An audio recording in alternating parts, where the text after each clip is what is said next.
ሊሊ እንግዲህ አሁን ላይ ዶክተሩን ኤላ ነው ብላ ነው የምታስበው። ዶክተሩ ግን እሱ ኤላ እንዳልሆነ ቀድሞ ነግሯታል። ይሁን እንጂ ሊሊ ይህንን ነገር ልታምን አልቻለችም።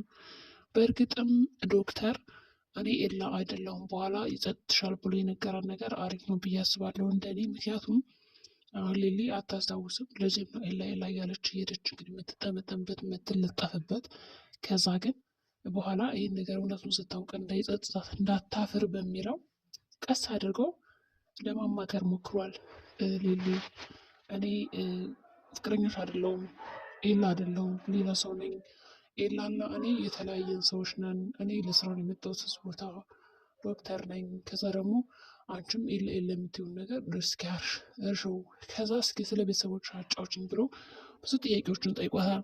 እሷ ግን ለምን እንደምትጠይቀኝ በቃ እያስጨነቀኝ እኮ ነው፣ ምንድነው ነገር ተወኝ እያለችውም ነበረ። እሱ ግን ግዴታ ያው መናገር ስላለበት የፈለገውን ነገር ተናግሯታል። ይሁን እንጂ ይህን ነገር እንግዲህ እሷ አልተቀበለችውም ፈጽሞ። እንደውም ታናዳበት ነው የወጣችው። ከዛ እንግዲህ ምናልባትም ኤሊሊ አሁን ላይ እንደዛ ራሷን የሳተችው መድኃኒቱ ብቻ ላይሆን ይችላል። ያው ታማለች። ከዛ በፊት ደግሞ አስተዳደጉ ቀበጥ ቢሆንም ግን ደግሞ እናትና አባቷ እንደሚጨቃጨቁ ማውቃለች። በጣም ይጨቃጨቁ ነበረ። ብዙ ነገር ይጣላሉ። እናቴ በጣም ብዙ ወገን አላት፣ አባቴ ደግሞ ተይላት ነበረ። በዚህ ቅጽበት እንግዲህ በቃ እንደዚህ ሆነች ምናምን እያለች በጣም ስትነግረው ነበረ።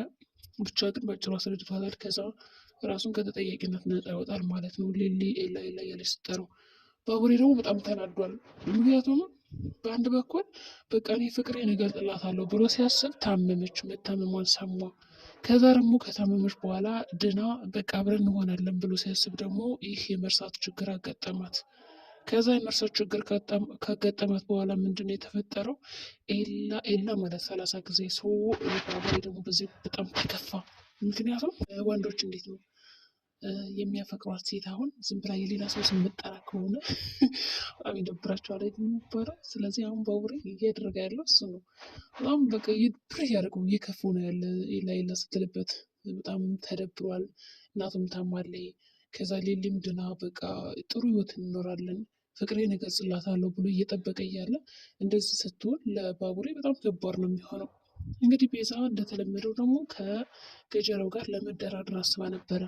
እኔ እንዳሰብኩት ከሆነ ይቺ ቤዛ ገጀራውን ተባብራ እንዲሁም ደግሞ አበብን አሳልፋ የምትሰጠው ነበር የመሰለኝ። ግን እንደዛ አላደረገችው። የሚገርማችሁ ነገር የእሱ ሀሳብ ምንድን ነው? መጀመሪያ ይህንን ገጀሮ የሚባለውን አላምነውም፣ ምንም እንኳን ቤቱ መሄድ እንዳለበት አቅም አበበ የሚኖርበትን ግን ደግሞ መጀመሪያ ስለ ህመሙ ስለ መድኃኒቱ የሰጠንን ገንዘብ አብረን ሳንካፈል እና ገንዘቡን ሳይሰጠኝ ደግሞ ሌላ ሁለተኛ ስህተት አልሰራም ብላ ነው ያሰበችው።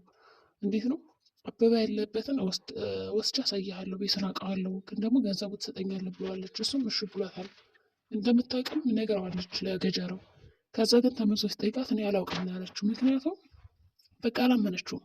አንድ ያለኝ ወንድሜ ነው፣ ስለዚህ አንተን ማምኜ ቤቱን አላሳይም፣ ገንዘብ ያስፈልገኛል። በመጀመሪያ ደረጃ የተወሰነ ገንዘብ ስጠንና ከዛ የት እንዳላቤ ደግሞ አፈላልጌ እሰጥሃለሁ ትለዋለች። በዚህ ቅጽበት ጥሩ አድርጋለች። እኔ እንደ መጀመሪያ ይዘው ስትሄድ እንግዲህ ገጀራውን አበበንና ሄለንን አሳልፋ ልሰጣቸው ነበር የመሰለኝ። ግን እሷ ያደረገችው ምንድን ነው? አሁንም ሄዳ ተደራደረቻቸው በገንዘብ። የሚፈልጋችሁ ሰው አለ ግን ደግሞ አልናገርም፣ እሱም ዋናው ነገሩ ብላ አጣርታቸዋለች። አበበም እና ታዲያ ተናገርሽ የት እንዳለ ምናምን ነገርሻቸው ሲላት አይ አልተናገርኩም፣ ግን ደግሞ በገንዘብ የምትሰጡኝ ወይም ደግሞ የምትደራደሩ ከሆነ ከእናንተ ጋር ብሎ ይሰራለሁ ነው ያለችው። አቤ ደግሞ እሺ ብሏል። ስለዚህ ሄለን ደግሞ ምንድን ያደረገችው?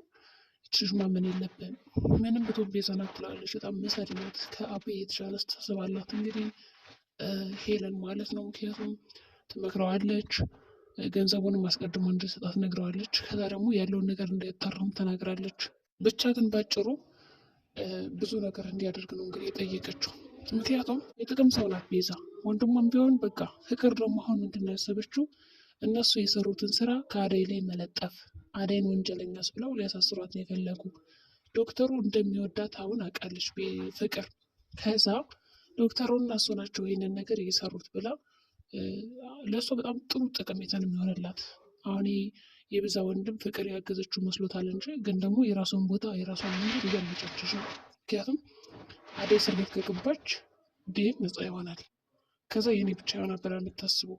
ከዛ ደግሞ ዶክተሩ ስለሚወዳት ዶክተሩ አንድ ላይ ቢሆኑ ቢያገባት፣ እንዲሁም ደግሞ ሆስፒታሉን እናንተ ናችሁ እንደዚህ ያደረጋችሁት፣ ሌሎችን ሰዎች ልትመርዟቸው ነው ተብላችሁ ታሰራላችሁ ለረጅም ጊዜ ምናምን ብላ ስለምታስብ ቤዛና ወንድሟ የሰሩትን ጥፋት ከአደይና ከዶክተሩ ላይ ለመለጠፍ ነው እንግዲህ ያሰቡት። እንግዲህ ዳኒ ይህን ሀሳብ ስትነግረው ዋው በጣም ጎበዞች ብሎ አድንቋታል። ከዛ ሰድቧታል ሁሉ ማለት ነው። ብታይሽ ይህን ነገር በጣም አትወደው ነበረ፣ ግን ደግሞ ቆንጆ ሀሳብ ነው፣ እስኪ ቤዛን አማከራታለሁ ይላታል። እንግዲህ ቤዛ በእርግጠኝነት ትቀበላለች ብዬ ነው የማስበው የፍቅርን ሀሳብ። አደይ ናት እንደዛ አደረገችው ብላ ትከሳታለች፣ ታመለክታለች ለፖሊስ። ከዛ ዶክተሩ ደግሞ አሁን እነሱን እየፈለገ ነው ያለ አሳስራቸዋለሁ በሚለው ቀድሞ እንግዲህ እነሱ ካመለከቱ አደይ ናት እኔ አይደለሁም ብላ ቤዛ ወደ ፖሊስ ጣቢያ ሄዳ ካመለከተች በእርግጠኝነት አደይ የማትታሰርበት ምንም አይነት ምክንያት የለም። ያው መጀመሪያ ያነቃችውም እንግዲህ አደይ ብትሆንም ዶክተሩ ሳይታሰር አይቀርም። እንዲሁም ደግሞ ለሆስፒታል በጣም ትልቅ ስጋት ነው። በቃ ሆስፒታሉ ራሱ ሊዘጋ ይችላል። ምክንያቱም እሱ የዛ ዶክተር ኃላፊነት ስለሆነ እንዲሁም ደግሞ የዛ ሐኪም ቤት መስራች እስከመሆኑ ድረስ ያሉት ሰዎች ታካሚዎች ምናምን በእሱ እጅ ስላለው እንዴት ነው ይህንን አምነህ በቃ የምትሰጠን የምታክመን በማለት ዶክተሩ ላይ ብዙ ነገር ይደርስበታል ብዬ አስባለሁ።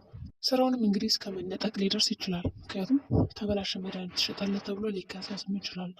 ለታካሚዎች ሲባል ለእነሱ ደህንነት ሲባል ብዙ ነገር ያጣል ብዬ አስባለሁ። እኔ በበኩሌ እንግዲህ ዴብም ከፍቶት ነበረ። ከዛ ትዬም አይተዋለች። ዴብ በሰላም ነው እንደዚህ የከፋ ስብላ ስጠይቀው በቃ የአደይ ነገር አሳስቦኝ ነው ይላታል። እንግዲህ አደይ እንደተለመደው መኪና ውስጥ ሲሸኛት አይቶን ነበረ። ከዛ ከዶክተር ጋር ይጋጫሉ። ቁጭ ብሎ እያስታወሰ ነበረ። ዶክተሩ መዝ በፊት ዛሬ እንኳን ጤነኛ አትመስለኝም፣ በቃ ሲጀመር ፍቅር ማለት እኮ ነፃነት መስጠት ነው እንጂ እንደዚህ መቆጣጠር አይደለም። እንደው አንተ እንደዚህ ተማምን እንጂ በራስ ምን ያስቀናል እያለው ነበረ። ከዛ አደይ ደግሞ ምንድነው ሁሌ በቃ ወንድ ጋር ስተኝ እንዴት የምታሳፍረኝ ብለዋለች። ይህ ነገር ደግሞ አሳስቦታል። እውነት ነው እንግዲህ በቃ የሚጠረጥራት ከሆነ ከወንድ ጋር ምናምን ሲያያት ላደይ ሰቀቀን ነው የሚሆነው። ገና ሳይጋቡ እንደዚህ ከሆኑ ከተጋቡ በኋላ አንድ ወንድ ጋር ካገኛት እኮ በቃ መቅጠሽብኛል፣ ስለዚህ ትዳራችን ይፍረስ ብሎ እንደሚፈታት እርግጥ ነው። ዶክተሩም ይህን ነገር ተገንዝቧል። ይህን ቅናት ማስወገድ አለበት። ምክንያቱም ፍቅር ማለት ነፃነት ነው እንዳልኩሽ ነው እና የእሱን ነገር ብታስቢበት ብሏታል። እንግዲህ አደይ ወደኋላ መለስ ብለን እንድታስቡ ልታደርግ ትችላለች።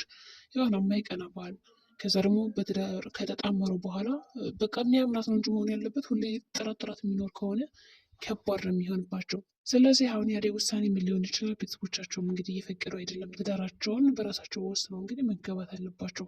እንግዲህ የፍቅር እናትንም አይዞህን እያለው ልማድ ይከፋ አይገባም ብለዋለች። መናገርም አልፈለገም። የአደይ ነገር አሳስቦኛል ነው ያላት ባጭሩ። እንግዲህ ዳይመንድም ያው ከፍቅር ይዞታል፣ ግን ደግሞ መግለጽ ተቸግሯል። ሩታ ዶክተር ስለምትል እንደተለመደው ነው እንግዲህ ሮማን እየተረዳቸው አይደለም። ይህ ሁኔታም እንግዲህ አሳሳቢ ነው። ሊሊ ወደ ራሷ ብትመለስ የተሻለ ነበረ። ሁሉም ነገር መገናዘብ ብችል ጥሩ ነው ብዬ አስባለሁ። አደይም በጣም አሪፍ ሀሳብ ይሆንላታል። አሁን እኮ አደይ እያለች ለአደይም ምንም አይነት ጊዜ እየሰጠችው አይደለም ያለችው። ለዚህ ቻናል አዲስ ከሆኑ ሰብስክራይብ ያድርጉ። ቻናሉን ከወደዳችሁት ኮመንት እና ላይክ አትርሱ። ሸር አድርጉ። እስኪ ቤተሰብ ሸር አድርጉ። ሰብስክራይብ አድርጉ።